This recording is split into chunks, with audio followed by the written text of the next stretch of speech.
I never asked to be born. Hell, my parents never asked for me either. The way my mom tells it, she was young and stupid, head over heels for some guy who couldn't keep it in his pants. Next thing you know, boom, baby on the way. That baby was me, Sheila, the mistake. Mom wanted to get rid of me, but both sets of grandparents found out and shut that down real quick. Back then, you didn't raise kids alone. So Mom and Dad got hitched, and I came along kicking and screaming 9 months later. Dad never let me forget how I'd ruined his life. There goes my youth, he'd mutter every time he looked at me. To him, I wasn't a daughter, I was a ball and chain, dragging him down from the life he thought he deserved. For 10 years, it was just the three of us in that little house. Me, tiptoeing around, trying not to piss off Dad. Mom, cooking and cleaning like her life depended on it. And Dad, coming home from work with a scowl that only deepened when he saw me. Then came the miracle, my little sister. Sarah, the golden child. The one they actually wanted. And me? I was shoved even further into the background. Sheila, watch your sister. Sheila, be quiet. Sarah's sleeping. Sheila, why can't you be more like Sarah? It was Sarah this, Sarah that. She got new clothes, I got hand-me-downs. She got praise, I got scolded. She got love, I got used to disappointment. By the time I was 10, I was doing most of the housework. Scrubbing toilets, mopping floors, dusting shelves, you name it, I did it. Not that I got any thanks for it. It was just expected. But there was one chore I didn't mind, cooking. Something about mixing ingredients, creating flavors, it felt like magic. I remember the first time I made my special lasagna for a family gathering. Aunt Linda took a bite and her eyes lit up. Mary, this is incredible. When did you become such a master chef? Mom just smiled and nodded, soaking up the praise. I stood in the corner, invisible as always. Actually, I made it, I said, trying to make my voice heard. Aunt Linda laughed, like I'd just told a joke.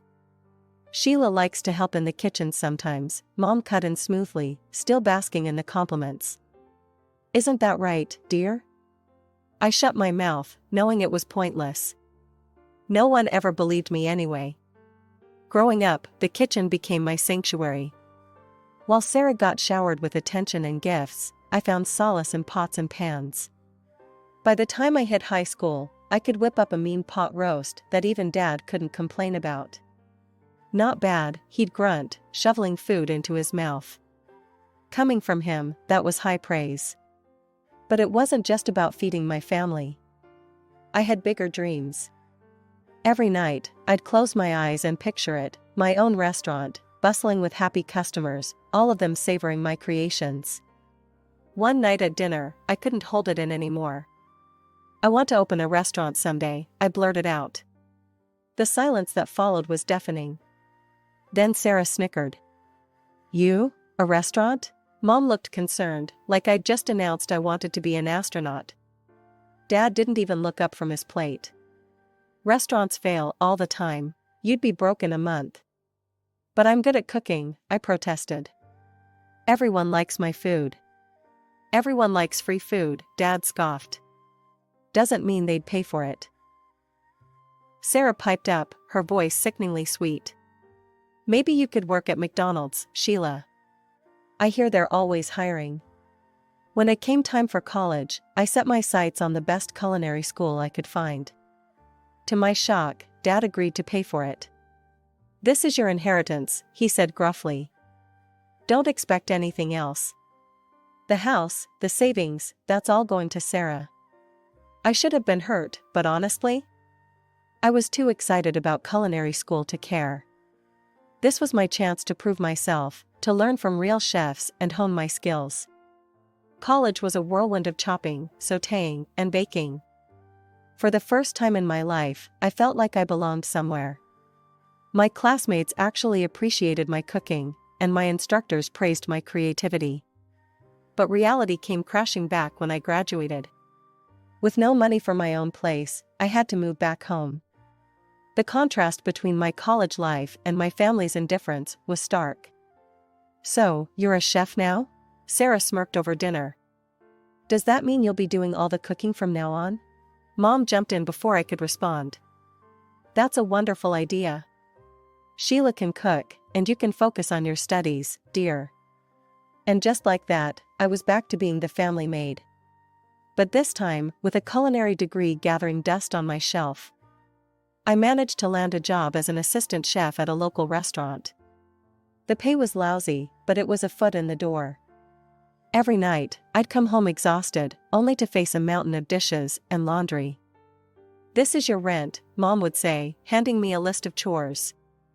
"You're not a child anymore. You need to contribute." But I didn't let it break me. Every spare moment, I was planning, dreaming, scheming. I knew that someday, somehow, I'd have my own restaurant. And when that day came, I'd show them all what Sheila was really capable of.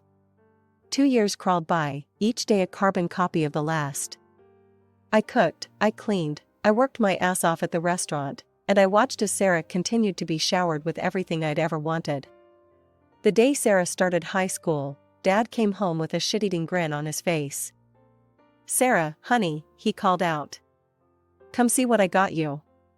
We all trooped outside. There, sitting in our driveway like some kind of shiny insult, was a brand new car. A fucking car. "But, I can't even drive yet," Sarah said, her eyes wide. Dad laughed, tossing her the keys. "You will soon enough. My girl deserves the best, right from the start." I bit my tongue so hard I tasted blood. When I turned 16, I got a second-hand bike. And even that was only because I needed it to get to my part-time job. It didn't stop there.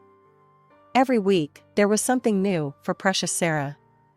The latest iPhone, a MacBook Pro, designer clothes. They even renovated her bedroom, turning it into something that looked like it belonged in a luxury hotel. Meanwhile, I was still in my old room. The same faded wallpaper, the same creaky bed I'd had since I was 10. But hey, at least the spiders kept me company, right? I started thinking about moving out. Maybe I could find a roommate, split the rent on some tiny apartment. Anything would be better than this constant reminder of how little I mattered. But then came Christmas. I'd been saving up, determined to get everyone nice gifts for once. Show them I wasn't the failure they thought I was. I ended up buying lottery tickets for everyone, not the cheap scratch-offs, but tickets for the big jackpot. Christmas morning came, and I handed out the envelopes, trying not to look too eager. Mom opened hers first. Her face fell. "Oh, lottery tickets." Dad snorted. "What is this, a gas station gift?" Sarah didn't even bother opening hers. She just rolled her eyes. "Gee, thanks Sheila, real thoughtful." "Well," Mom said, her voice sickly sweet, "I guess since Sheila didn't really get us anything, she won't be expecting any gifts either. That seems fair, doesn't it?" I felt a lump forming in my throat. Without a word, I snatched the lottery tickets from Dad's hand. "You know what? I'll take them. Merry bloody Christmas." I stormed out, ignoring their shocked faces. Screw their family dinner.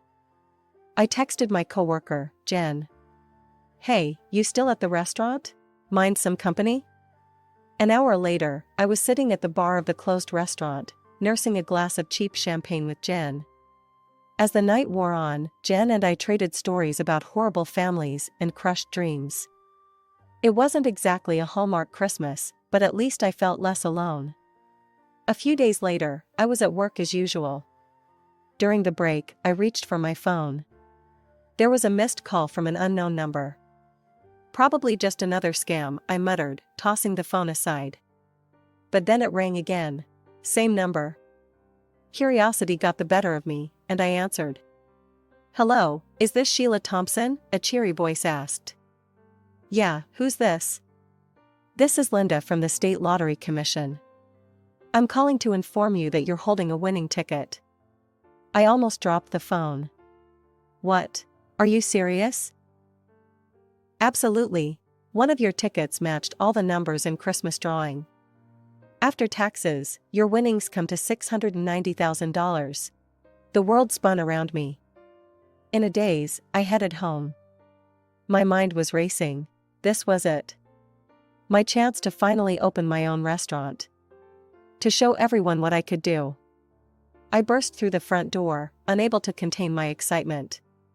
You won't believe what happened. They were all sitting at the kitchen table, looking at me like I'd grown a second head. I won the lottery, I blurted out. One of the tickets, the one I was going to give Mom, it won. $690,000 after taxes. For a moment, there was stunned silence. Then Sarah's shrill voice cut through the air. That money belongs to us, she screeched. You bought those tickets as gifts for Mom and Dad. Anything that belongs to them belongs to me. I felt like I'd been slapped. What? No, they gave the tickets back to me. They're mine.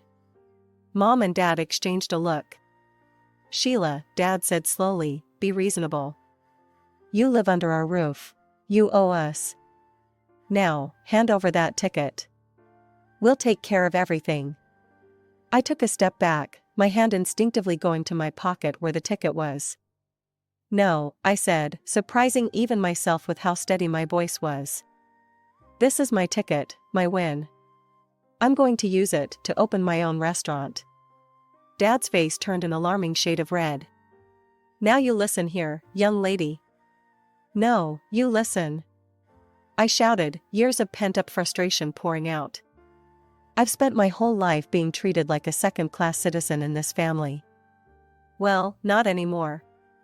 This is my chance, and I'm taking it. If that's how you feel, Mom said, her voice ice cold, then you can get out of this house. Now.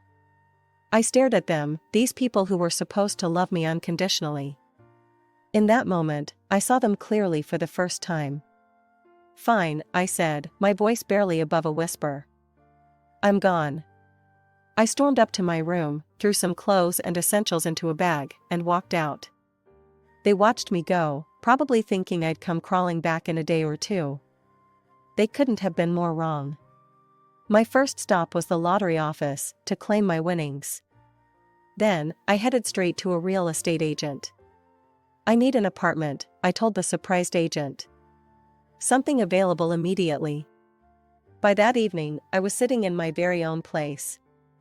It wasn't much, a small one-bedroom in a decent part of town, but it was mine. All mine. As I sat on the floor, I hadn't had time to buy furniture yet, eating takeout and scrolling through restaurant equipment catalogs on my phone, I felt something I hadn't felt in years, hope. First things first, I needed a solid business plan. I spent weeks hunched over my laptop, researching, crunching numbers, and planning every detail. After what felt like a million revisions, I finally had a plan I was proud of. Next step, location. I scoured the city, looking for the perfect spot. Finally, I found it, a small, run-down space that had been empty for years. The landlord practically laughed when I said I wanted to turn it into a restaurant. Good luck with that, sweetheart, he chuckled, handing me the keys. I spent the next 3 months turning that dump into my dream. I hired contractors, picked out every fixture, and personally scrubbed every inch of the place. It was backbreaking work, but every blister and bruise felt like a badge of honor. Finally, opening day arrived. I stood in the kitchen, my kitchen, surrounded by the staff I'd handpicked and trained myself. The first order came in, and I felt a rush of adrenaline. Let's do this, I said, tying on my apron. The first few months were a whirlwind. I worked 18-hour days, cooking, managing, and doing whatever needed to be done. Slowly but surely, word started to spread. People loved my food, not just the taste, but the love and creativity I poured into every dish. I introduced a loyalty program for regular customers, giving them special discounts and first dibs on new menu items. It was a hit. Soon, I had a core group of regulars who came in so often, they felt like family. But I didn't stop there. I set up a delivery service, partnering with local couriers to bring my food right to people's homes. It was a gamble, quality control was a nightmare at first, but it paid off. Social media became my new best friend. I posted daily specials, behind-the-scenes kitchen videos, and engaged with customers online. My follower count grew, and with it, my customer base. 2 years in, I was turning a profit. It wasn't huge, but it was something. I started looking for a second location. Opening the second restaurant was easier in some ways. I knew what I was doing now, but harder in others. Suddenly, I couldn't be everywhere at once. I had to learn to delegate, to trust my staff, to maintain my standards when I wasn't there. But we made it work.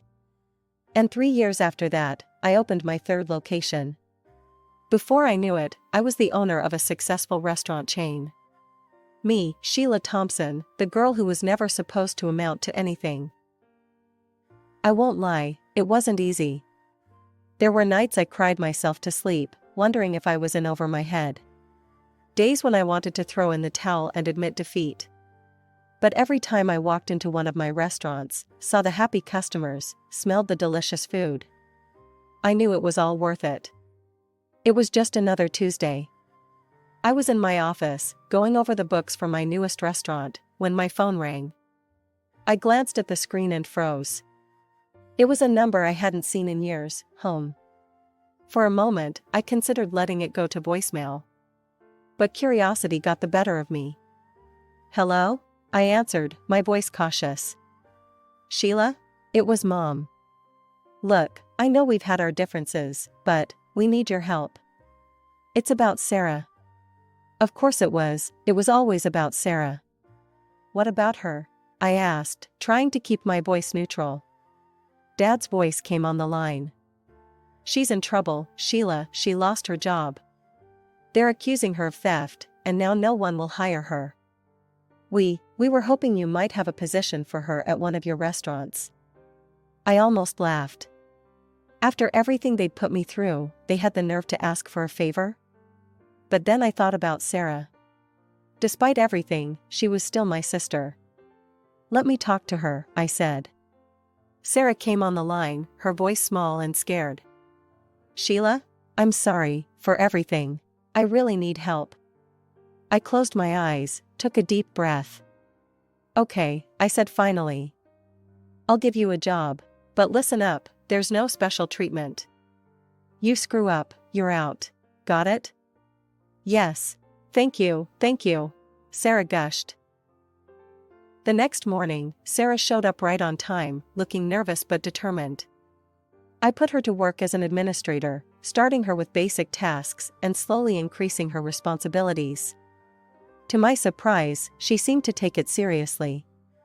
She was attentive during training, asked good questions, and didn't complain about the work. One night, as we were closing up, Sarah broke down. "I need to tell you the truth," she sobbed. "I didn't steal anything from my last job. My boss, he tried to force himself on me. When I refused, he fired me and spread rumors that I was a thief." I felt a surge of protective anger.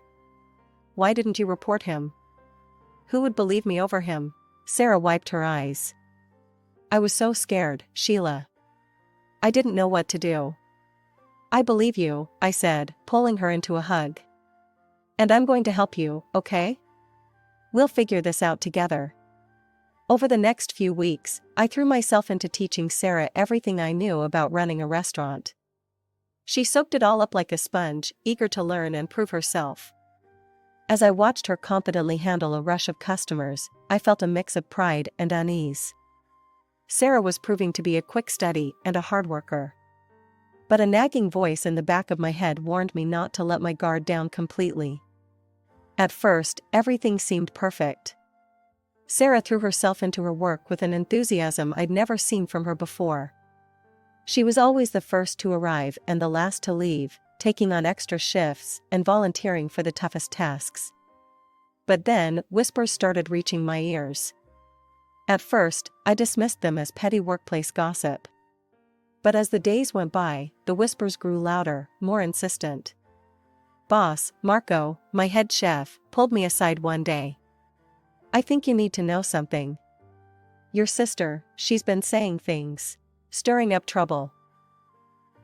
I felt a chill run down my spine. What kind of things? Marco looked uncomfortable. She's been telling people that we're underpaid, that you're hoarding all the profits for yourself. She's even suggested we should go on strike. I couldn't believe what I was hearing. That's ridiculous. You all know how tight our margins are. I've always been transparent about the finances. We know, boss, Marco assured me. None of us are buying it. But, there's more.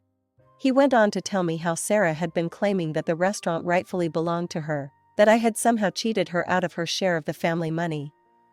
I felt like I'd been punched in the gut. After everything we'd been through, after I'd given her a second chance, this is how she repaid me? I confronted Sarah that evening, my hands shaking with anger and disappointment. What the hell do you think you're doing? I demanded. Sarah's face was a mask of innocence. What are you talking about, sis? I laid out everything I'd heard. To my shock, Sarah just shrugged. Oh, that, she said casually. I was just testing the staff's loyalty. You know, making sure they wouldn't turn on you. Looks like they passed with flying colors. I wanted to believe her. God, how I wanted to believe her. But something in her eyes, a glint of something cold and calculating, made me hesitate.